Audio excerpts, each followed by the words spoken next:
Merhabalar, ben Elif Yenev. Aslen mimarım ama 3 sene önce bir zeytinyağı markası kurdum. Zeytinyağı markamın adı Elbeten. Elbeten şu anda 3 yaşında, 3 sene oldu Elbeten'i kuralı. Aslında ilk başlarda her şeyin çok kolay gideceğini düşündüm. Her şey bir anda pat diye olacak diye düşündüm ama hiçbir şey o şekilde ilerlemedi. Şu anda organik tarım sürecindeyim. Organik tarıma başvurdum. 2,5 sene oldu. Bir yarım dönemim daha kaldı. Yarım dönem sonra organik sertifikalar olarak zeytinyağlarımızı satışa sunacağız. Zeytinliklerimiz Çanakkale'de 1954'ten beri aslında zeytin işindeyiz ve zeytinyağı işindeyiz ailecek. Ama ben bunu 3 sene önce marka haline getirdim. Ben 4. kuşak olarak şu anda yoluma devam ediyorum. Bir gün Çanakkale'ye gittim anneannemin yanına, o küçük evimize. Anneannem o sene sıkılan zeytinyağlarını benim arabanın bagajına doldurdu ama böyle 20-25 teneke falan doluydu. Bunların hepsini götür arkadaşlarına ver ve böyle çok iyi zeytinyağı yesinler falan dedi. O sırada yolda giderken böyle minik minik aklımda acaba bunu bir markaya çevirsek, aslında ilk başlarda bu işi kurarken anneanneye bir hediye olsun diye yapmak istedim aslında. Yani onun bundan sonraki satacağı zeytinyağları ya da insanlara hediye edeceği zeytinyağlarını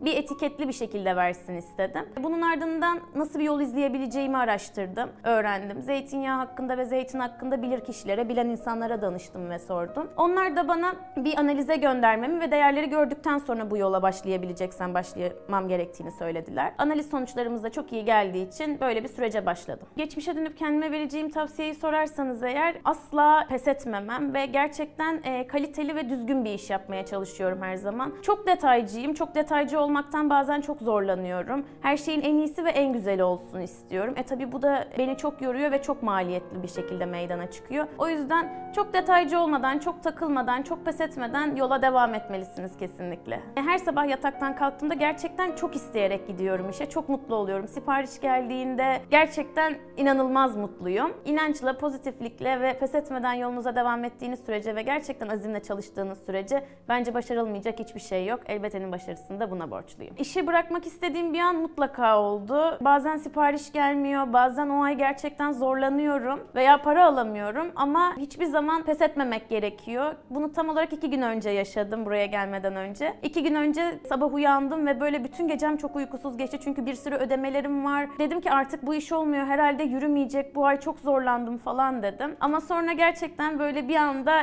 güzel bir sipariş geldi, güzel bir olay oldu, güzel bir telefon aldım ve böyle siparişler, işler tıkır tıkır yolunda yürüdü ve dedim ki Elif, gerçekten pes etmemen gerekiyor, azimle yola devam et. Eğer bu işletmeye sahip olmasaydım büyük bir ihtimalle mimarlık yapmaya devam ediyordum. Şu an İzmir'de babamın ofisinde mimar olarak sıkıcı bir şekilde hayatıma devam ediyor olurdum.